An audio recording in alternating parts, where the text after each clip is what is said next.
అచ్చ తెలుగు విద్యార్థితో తెలుగు రాష్ట్రాల first rank నారాయణదే.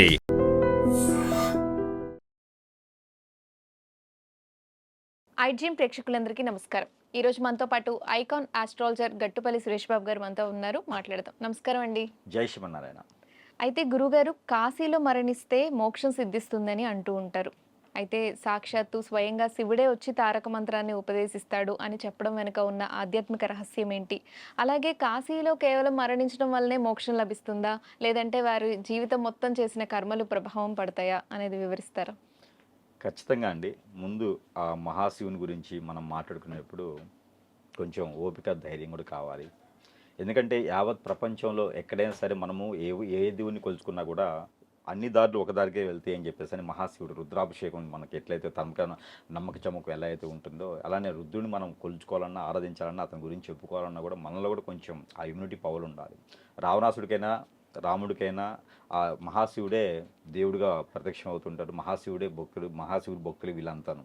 రాక్షసుడు అయినా దేవుడైనా మహాశివుని భక్తులే ఉంటారు. మానవాళే కాదు, మన భూమి మీద ఉన్నటువంటి 84 జీవరాశులు కూడా 84,000 జీవరాశులు కూడా ఆ మహాశివుని యొక్క ఆధీనంలోనే ఉంటూ ఉంటాయి అన్నమాట. అయితే అంటే రాయి, రప్ప అన్నీ కూడా, చెట్టు, గాలి, నీరు, వాతావరణం అంతా కూడా పంచభూతాలన్నీ కూడా శివుని ఆజ్ఞలోనే మనకి ఇప్పుడు వెదజల్లుతూ ఉంటాయి. ఇప్పుడు మా చేత మాట్లాడించినా, మీరు ఇంటర్వ్యూ చేసినా అతని ఆజ్ఞలోనే మనం నడుస్తుంటుంది. మతాలు, కులాలు అతనికి సంబంధం లేదు, విభేదాలు అతనికి లేదు. మానవుడికి చర్మం లోపల బ్లడ్ అయితే ఎలా ఉంటుందో అందరూ ఒకటేలా ప్రణగంలో తీసుకొని ప్రార్థించి చేసుకునేటువంటి లాట్లో శివ భగవానుడు ఆ రకంగా ఉంటుంటాడు. శివ భగవానుడి గురించి మనం మరణం, కాశీలో మరణం. కాశీ అంటేనే మరణం. కాశీ అనేది మనకి ఇప్పుడు ఎట్లా వచ్చింది అంటే అసలు ముఖ్యంగా కాశీ అనేది మనకి హిమాలయ పర్వతాల అంచుల్లో ఉంటుంది. మన భారతదేశానికైతే సరిహద్దుల్లో ఉంటుంది కాశీ అనేది. ఇంకా అవతల కూడా వేరే ఉంటుందన్నమాట. కాశీ అనేది ఏంటంటే చివరిలో ఉంటుందన్నమాట. ఎక్కడైనా సరే దక్షిణ భారతదేశం కావచ్చు, ఉత్తర భారతదేశం కావచ్చు, ఎక్కడి నుంచి యావత్ ప్రపంచంలో ఏ దేశం నుంచి అయినా సరే వెళ్ళాలి అనుకుంటే కాశీకి వెళ్ళడానికి ప్రయాణ మార్గాలు లేవు, ఉండవు. కాబట్టి ఒకప్పుడు ఏమయ్యేదంటే ఒక వయసు అయిపోగానే బాధ్యతలన్నీ తీర్చిపోగానే ఇక మనకి దేవుడు ఆరాధనలో ఉంటారు. ఇప్పుడు మనం చూడండి, ఎవరైనా ఇళ్లలో పెద్దవారు ఉంటే కనుక వారు రామకోటి రాస్తారు, శివకోటి రాస్తూ ఉంటారు. ఏదైనా ఆలయం దగ్గరలో ఉంటే పోయేసి సేవలు చేస్తూ ఉంటారు. ఎందుకంటే మోక్ష మార్గం వెతికేది ఎప్పుడు? మానవుడికి కోరికలు, ఆశలు అన్నీ తీరినాకే కదా మోక్ష మార్గం వెతుకుతారు. ఇవన్నీ అయిపోయి మనవాళ్ళకి పెళ్ళి ఈ రోజంటే కోరికలు ఎక్కువైపోయినాయి. నేను ఇంకా ఉండాలని చెప్పేసి అని ఈ మధ్యన 10 lakhs పెట్టి ఇంజక్షన్లు కూడా చేయించుకుంటున్నారు వయసు తగ్గాలని చెప్పేసి. అంటే కోరికలు ఈ రోజుల్లో ఏమవుతుంది అంటే మనవరాలతో పాటు నేను కూడా డ్యాన్స్ చేయాలని చెప్పేసి కోరికలు ఎక్కువైపోయినాయి ఈ రోజుల్లో. ఒకప్పుడు అలా కాదు, ఒక బాధ్యత ఉండేది. ఇప్పుడు ఏమయ్యేదంటే 12 సంవత్సరాలకి పెళ్ళి అయిపోయేది, 20 సంవత్సరాలు 30 సంవత్సరాలు రాగానే పిల్లలు పెళ్ళేది, 50 సంవత్సరాలు రాగానే మనవరాలకు కూడా పెళ్ళి అయిపోయేది. 3 తరాల పాటు చూస్తారు వాళ్ళు. చూసిన తర్వాత ఇంక వీళ్ళకి ఏముంటుంది? అన్ని రకాల అనుభవాలు ఉంటాయి వీరికి. సంపాదిస్తారు, అప్పులు పాలవుతారు, అన్ని రకాలు వీళ్ళు అనుభవించిన తర్వాత ఇంక వీరికి విరక్తి వచ్చింది. వీరికి విరక్తి వచ్చేస్తుంది. ఆరోగ్యం బాగలేదు అనగానే వీళ్ళ చేత ఇంక నేను చేయించుకోకూడదని చెప్పేసి అని కాశీ ప్రయాణం కడతారు. ఈ కాశీ ప్రయాణం దక్షిణ భారతదేశం చెందిన 70 రోజుల ప్రయాణం ఉంటుంది. అది కాశీ ప్రయాణం 70 రోజులు చేస్తారు. ఈ 70 రోజుల్లో మనిషి అనేవాడు ఉంటాడో ఊడతాడని చెప్పేసి అని అందరికీ ఒప్పనందాలు చెప్పేసి కాశీ అంటే ఇంక మనిషి లేరు అని నిరూపించుకోవాలి. 5 నెలల పాటు ఇంటికి మనిషి రాకపోతే ఇంక డిసైడ్ చేసుకుంటారు వీళ్ళు, ఇంక మనిషి లేడు అని డిసైడ్ చేసుకుంటారు. ఒకప్పటి కాలంలో, ఒకప్పుడు మా తాతల తరంలో అనుకోండి, ఇది 3వ తరం 4వ తరం అయి ఉంటుంది. అయితే అప్పట్లో అలా వెళ్ళిపోయేవారు కాశీకి. కాశీకి వెళ్ళిపోయారంటే అన్ని బాధ్యతలు, బంధాలు వదిలివేస్తారు. ఇక్కడే ఒంటి మీద కట్టుబట్టలతో వెళ్ళిపోతారనమాట, అన్నీ వదిలేసుకొని. అది కాశీ ప్రయాణం. కాశీలోకి వెళ్ళిన తర్వాత వారు అదృష్టవంతులు అనుకోండి. ఆ శివుని ఆజ్ఞ ఉండాలి, శివుని మోక్షం పొందాలి అనుకున్న వారు కాశీ దాకా వెళ్తారు. కాశీ దాకా వెళ్ళేసి ఆ కాశీలో మరణం చెందేసి అక్కడ ఉండేటువంటి సాధు సంక్షాలు ఉంటాయన్నమాట. నాగసాధువులు ఉంటారు, అక్కడ సాధువులు ఉంటారు, అఘోరాసు ఉంటారు. వాళ్ళ చేతి నుంచే అక్కడ కర్మకాండలు అన్నీ కూడా జరుగుతూ ఉంటాయి. అక్కడ మనకి 2 ఘాట్లు ఉంటాయి. ఒకటి మణికంఠ ఘాట్ ఉంటుంది, రెండోది హరిశ్చంద్ర ఘాట్ ఉంటుంది. ఈ 2 ఘాట్లో కూడా జరిగేటువంటిది అనుకోండి. ఈ మధ్యనైతే ఎలక్ట్రికల్ది పెట్టున్నారు హరిశ్చంద్ర దాంట్లో. ఆ మణికంఠ దాంట్లో కూడా మామూలుగా అయితే అక్కడ ధర్మ సంస్థానం జరుగుతూ ఉంటుంది. అయితే ఇక్కడ మనకి గంధపు చెక్కలు దొరుకుతాయి, అక్కడ గంధపు పౌడర్ దొరుకుతుంది. అక్కడ ఈ గంధపు పౌడర్ వచ్చేసి ఈ రోజుల్లో కమర్షియల్ చేశారు. అక్కడ కూడా అన్ని ఆలయాల్లో ప్యాకేజ్ చేసినట్టుగానే అక్కడ కమర్షియల్ 3,500 రూపాయలు ఒక రకం కొంచెం ఇస్తారు. 5,500 రూపాయలకి మరి కొంచెం ఇచ్చారన్నమాట గంధపు పౌడర్. ఒకప్పుడు చెక్కలు ఇచ్చేవారు, ఇప్పుడు గంధపు పౌడర్ ఇస్తున్నారు. ఆ గంధపు పౌడర్తో అక్కడ తేనె ఉంటుంది, అక్కడ నెయ్యి తేనె ఉంటాయి అన్నమాట. అవన్నీ కూడా బాడీకి అప్లై చేసేసి అక్కడ మరణం చెందిన తర్వాత వాళ్ళే సాధువులు అప్లై చేసేసి ఆ గంధం పౌడర్తో చూసేసి అక్కడ అగ్నితో ఆహుతి చేస్తారు. ఇది అక్కడ ఉండేటువంటి 2 ఘాట్లు చేసేటువంటి ప్రత్యేకత. మన తరపున బంధుమిత్రులు ఎవరైనా వెళ్ళారనుకోండి, ఆ బంధుమిత్రులు కూడా అక్కడ స్నానం ఆచరించేసి బయటకు వచ్చేసి అక్కడ కర్మల క్రియలు అన్నీ కూడా సమర్థంగా చేసి ఆ ఒక ఆత్మ అనేది స్వర్గలోకాన్ని దర్శనం చేస్తేనే ఒక పుణ్యకార్యంగా ఉండేదానికి ఉంటుంది. అలానే కాలభైరవుడు ఉంటారు. కాలభైరవుడు అంటే మనం ఇప్పుడు పూజించేటువంటి కుక్కల్ని కాలభైరవుడు అంటారు. ఈ కాలభైరవుడికి ఇక్కడ మనం 5 మాసాల తర్వాత ఇక్కడ పూజ చేస్తారు ఒకప్పుడైతే కనుక. ఇప్పుడు కాశీకి పోయి వచ్చిన తర్వాత కుక్కకి పూజించాలి. కుక్కకి గారెల దండ వేసి నేను కాశీ ప్రయాణం చేసి మరలా తిరిగి ఇంటికి వచ్చానని చెప్పి కాలభైరవుడికి చెప్పాలి మనం. అప్పుడే కాశీ ప్రయాణం సంపూర్ణం అవుతుంది. వచ్చేసాము, మన పని మనం చేసుకున్నామంటే కాశీ ప్రయాణం అవ్వదు. కాశీకి వెళ్ళి వచ్చామంటే అదృష్టం, అది మరో జన్మ వచ్చినట్టే. కాబట్టి కాశీకి వెళ్ళి వచ్చిన తర్వాత ఈ రోజుల్లో అయితే కనుక కుక్కకి పిలిచి, నల్ల కుక్కేది ఇంకా మంచిది, కుక్కను పిలిచేసి దానికి స్నానం చేపించేసి పూజ చేసి దానికి గారెల దండ వేస్తారు. పూలదండ గారెల దండ వేస్తే నేను వచ్చేసాను ఇంటికని చెబితే అప్పుడు ఆ కాశీ ప్రయాణం సంపూర్ణం అవుతుంది. అయితే కాశీలో మోక్షం అనేది, ఈ కాశీలో మోక్షం అనేది ఎట్లా ఉంటుందంటే కనుక, కాశీ అనగానే కా అంటే ఇంకా లేదు అని, కాకులు తీసుకెళ్ళిపోతాయి అని, సి అంటే గద్ద, కాకి అంటే మోక్షం అనమాట. ఈ 2 కలిపితేనే కాశీ. గద్ద కాకి ఈ 2 కలిపితే కాశీ. గద్ద ఏం చేస్తుంది? మోక్షాన్ని ఇస్తుంది. కాకి ఏం చేస్తుంది? మన ప్రదాలన్నీ కూడా తీసుకెళ్ళేసి కర్మలు అంటారు, ఈ కర్మలన్నీ కూడా తీసుకెళ్ళిపోతూ ఉంటుంది. ఇప్పుడైనా సరే కాశీలో ఒకటి గుర్తుపెట్టుకోవాలి, ఎవరైనా సరే మానవాళి వారు ఉన్నారు అంటే కనుక ఎన్ని కర్మలు పాపాలు ఎన్నో జన్మల నుంచి చేసినటువంటి పాపాలు కర్మలు క్రియలు ఇవన్నీ కూడా హఠమారిపోవాలి అనుకుంటే వారు ప్రతి ఒక్కరు కూడా కాశీలో 9 రోజులు నిద్ర చేయాలి. 9 రోజులు నిద్ర చేస్తే కాశీలో ఖచ్చితంగా వారికి ఉన్నటువంటి కర్మలన్నీ కూడా పటాపంచలైపోతాయి. 2వ జన్మ అనేది వారికి ఉండదు, ఇక ఇది మోక్ష జన్మ అయిపోతుంది. అన్ని రోజులు చేసేవారంటే వారికి ఎన్నో రకాలైనటువంటి ఇబ్బందులు వస్తాయి అక్కడ కాశీలో. ఆ ఇబ్బందులు తట్టుకొని ఉండాలి అక్కడ. అప్పుడే వారికి మోక్ష మార్గం దొరుకుతుంది. ప్రతిరోజు కూడా అక్కడ భిక్షాటన చేయాలి. అంటే మీరన్నట్టు ఈ 9 రోజులు మీరు 9 చెప్పిన రోజులు కూడా విధంగా భిక్షాటన చేస్తే చేయాలి. ఏదో ఆశ్రమంలోనో సత్రంలో కూర్చొని భోజనం చేస్తాంటే అవ్వదు. భిక్షాటన చేసి 9 రోజుల పాటు కాశీ పట్టణంలో నివసించే కనుక వారికి మోక్ష జన్మ, ఇక జన్మ అనేది ఉండదు. కాశీ ప్రయాణం అంటే అది. అంటే మోక్షం అంటే ఏదో పోయేసి మరణం చెందిన వాళ్ళందరినీ తీసుకుపోయి కాశీలో కాల్చేస్తే మోక్ష జన్మ రాదు.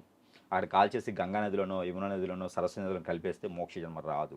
అలా కాదు, 9 రోజులు అక్కడ ప్రయాణం చేసి 9 రోజులు అక్కడ అలసట తీర్చుకొని 9 రోజులు అక్కడ ఆ కర్మలకి అన్నీ పోయేలాగా అక్కడ ఉంచేసి భిక్షాటన చేసి అక్కడే ఉంటారు. అప్పుడు వారికి మోక్ష జన్మ రాదు, మరో జన్మ అనేది ఉండదు. అప్పుడు వారు బ్రహ్మలోకానికి వెళ్తారు. బ్రహ్మలోకానికి వెళ్ళారంటే మన గురువులు అవుతారు, వాళ్ళు వంశధారకులు అంటారు వాళ్ళనే. మరలా మనకి ఎప్పుడైనా పుణ్యకాలం తల్లిదండ్రులు ఎవరైనా పుణ్యం చేసి ఉంటారు కదా, వారికి పుడతారు. అన్నమయ్య పుడతారు కదా, అన్నమయ్య అలా పుట్టినతనే. అలానే అన్నమయ్య పుట్టినట్టుగా వాళ్ళు పుట్టేసి దేశానికో రాష్ట్రానికో లేదా ప్రపంచానికో ఏదో మంచి చేసేదానికి లోక కళ్యాణార్థం కోసం పుడతారు అన్నమాట. అలా పుట్టిన వచ్చినటువంటి వారే ఇప్పుడు ఉన్నటువంటి గురువులు కావచ్చు, సాధువులు కావచ్చు. ఇప్పుడున్నటువంటి ఇప్పుడున్న గురువు వ్యవస్థ కాదండి. సాయిబాబా గారు లాంటి వారు, లేకపోతే దత్తాత్రేయ లాంటి వారు, లేకపోతే రాఘవేంద్ర స్వామి లాంటి వారు, ఇట్లాంటి వారందరూ కూడాను, స్వామి వివేకానంద, వీరందరూ కూడా అలా పుట్టిన వారే అనమాట. మోక్ష జన్మ అంటారు. మళ్ళీ ప్రజలకి ఏదో ఒకటి మంచి చేసేదానికి పుట్టేటువంటి వారనమాట. ఇప్పుడున్నటువంటి గురు వ్యవస్థ కాదు. ఓకే, ఇలానే కాశీలో మోక్షం రావాలంటే మాత్రం ఖచ్చితంగా 9 రోజులు అక్కడ నిద్ర చేయాల్సిందే. 9 రోజులు చేసేసిందే, భిక్షాటన చేయాల్సిందే. అలానే ఈ కాశీలో మరణం చెందడానికి కానీ కారణాలు ఏంటి అంటే, కాశీలో మరణం ఏంటంటే మనకి తెలియకుండా మన వంశస్థులు కానీ, మన కింద తరాల వాళ్ళు కానీ, పై తరాల వారు కానీ, మధ్యతరాల వారు కానీ ఇంక ఎవరు ఎప్పుడు ఎలా కూడా బాధపడకుండా భంగపడకుండా కాశీలో ఎవరైనా సరే ఇంట్లో వాళ్ళు మరణం చెందినట్టయితే, కాశీలో ఆత్మాహుతి చేసుకున్నట్టయితే కనుక, అంటే అక్కడ కాల్చినట్టయితే కనుక, మనకి ఇంట్లో ఎవరైనా ఎక్కడైనా సరే చెడు నెగిటివిటీ కానీ, చేతపొళ్ళు కానీ, స్త్రీ దోషం కానీ, పితృదోషాలు కానీ ఏమైనా ఉంటే కూడా ఆ వంశ వృద్ధిలో రావట్లేదు అనుకుంటే కనుక, అరుంధతి అయితే 110 109 కొబ్బరికాయలు కొట్టించుకుంటుంది నెత్తి మీద. అదే టైప్లో కాశీలో మరణం చెందడం కానీ, కాశీలో అగ్నిహావతం కానీ, కాశీలో ఆ ధారణ చేయడం కానీ చేస్తే కనుక ఆ వంశం మొత్తం కూడా వెదజల్లుతుంది. ఆ వంశం మొత్తం కూడా పై స్థానానికి వెళ్తుంది. 7 తరాల పాటు కూడా ఎలాంటి ఇబ్బందులు కానీ, సంఘటనలు కానీ, ఎలాంటి పరిస్థితుల్లోనూ ఎవరు వాళ్ళ ఇంటి మీద కానీ, వారి మీద కానీ చెడు దృష్టి కానీ ఉండకుండా చేసేదానికి కాశీలో మరణం చెందిన తర్వాత ఇలా ఉంటుంది. మరొక విషయం ఏంటంటే హరిశ్చంద్రుడి ఘాటు ఉంటుంది. ఈ హరిశ్చంద్రుడి ఘాటులో కనుక, ఇది కోరిక అందరికీ, ఈ హరిశ్చంద్ర ఘాట్లో ఎవరైనా మరణం చెందడం కానీ, లేకపోతే హరిశ్చంద్ర ఘాట్లో ఆహుతి అవ్వటం కానీ చేస్తే కనుక, అగ్నికి చేస్తే కనుక, ఆ ఒక హరిశ్చంద్ర ఘాట్లో చేసేదానికైతే కనుక ఖచ్చితంగా సంవత్సరం తర్వాత ఈ రోజు చేశారంటే సంవత్సరం తర్వాత స్వర్గలోక దర్శనం అయితే ఖచ్చితంగా ఉంటుంది. అలానే కాశీ ప్రయాణం చేసేప్పుడు అక్కడ ఉండేటువంటి కర్మలు క్రియలు కార్యక్రమాలు చేస్తుంటారు. అలానే తర్పణం అని చేస్తుంటారు. కాశీలో తర్పణం చేస్తుంటారు. మీకు తెలిసిన వారైనా తెలియని వారైనా ఫ్రెండ్స్ అయినా కొలీగ్స్ అయినా లేకపోతే బంధుమిత్రులు ఎవరైనా సరే మన ఇంట్లో వాళ్ళే కావాల్సిన అవసరం లేదు. ఎవరైనా మీకు గుర్తుండి మీతో మాట్లాడిన వారు వాళ్ళు కారణం చేశారు అని మీకు తెలిస్తే కనుక ఖచ్చితంగా కాశీకి వెళ్ళినప్పుడు సొరకాయ కానీ తీసుకొని మీకు నచ్చినటువంటి ఫ్రూట్ పదార్థమో పండో కాయో తీసుకొని వాటి అన్ని పైన వాళ్ళ పేర్లు మీకు గుర్తున్నంత పేర్లు చదివేసి ఆ 3 తరాల పాటు మీ తాతగారు ముత్తాతగారు పేర్లు చదివేసి వారు ఎవరైతే గుర్తున్నారో వాటన్నిటి మీద చదివేసి అవి నీటిలో వదిలిపెట్టాలి. ఆ నీటిలో వదిలిపెడితే తర్పణం కింద లెక్క. అది నువ్వులతో తర్పణం చేస్తారు. అక్కడ నుండి ప్రాంతీయ ఆచార ప్రకారంగా వేరు వాటితో చేస్తూ ఉంటారు. అక్కడ ఉండే వణుకులు అంటారు, బొగ్గులు అంటారు, అక్కడ ఉండే ఎముకలతో చేస్తూ ఉంటారు. అవన్నీ కూడా తీసుకెళ్ళేసి తర్పణం చేయడం ద్వారా మనకు ఉండేటువంటి పితృదోషాలన్నీ కూడా పటాపంచలైపోతూ ఉంటాయి. అక్కడ ఎందుకని తోటకూర కానీ గోంగూర కానీ క్యారెట్ కానీ బీట్రూట్ కానీ ఇవన్నీ కూడా మరి సొరకాయ కానీ పొట్లకాయ కానీ గోంగూర ఇవన్నీ ఉంటుంటాయి. అవన్నీ కూడా తీసుకెళ్ళి అక్కడ నీటికి తర్పణం ఇవ్వాలి. ఖచ్చితంగా వెళ్ళిన వారు అక్కడి నుంచి నీరు తీసుకొని రావాలి. స్నానం చేసిన తర్వాత నీరు తీసుకురావాలి. అక్కడ అమ్మేటువంటి అట్లాంటివి కాకుండా మనం బాటిల్ తీసుకెళ్ళి స్వచ్ఛందంగా నీరు తీసుకొచ్చి ఇక్కడ 7 ఇళ్ళకైనా ఇవ్వాలి. 7 ఇళ్ళు మన ఇళ్ళు అని ఉంటాయి కదా, అక్కడ 7 ఇళ్ళకైనా ఇస్తే ఆ కాశీలో ఏదైనా జరిగితే కూడా ఆ పుణ్యఫలం 7 ఇళ్ళకి పంచాలి.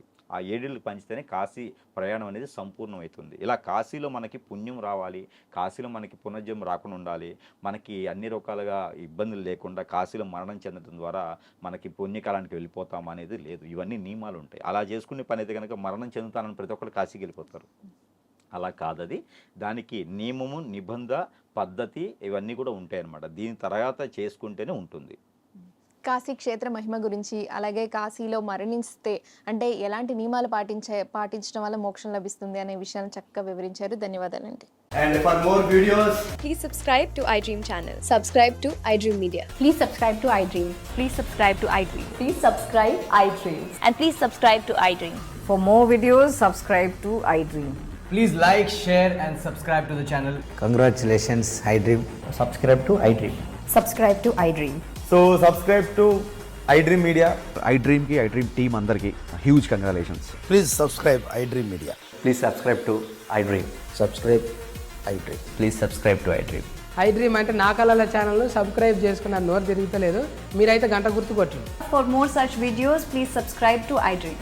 Subscribe to iDream. Please subscribe to iDream. Please subscribe iDream Media. Please do subscribe to iDream. Please subscribe to iDream Media. For best entertainment and information, please subscribe iDream. And don't forget to subscribe to iDream.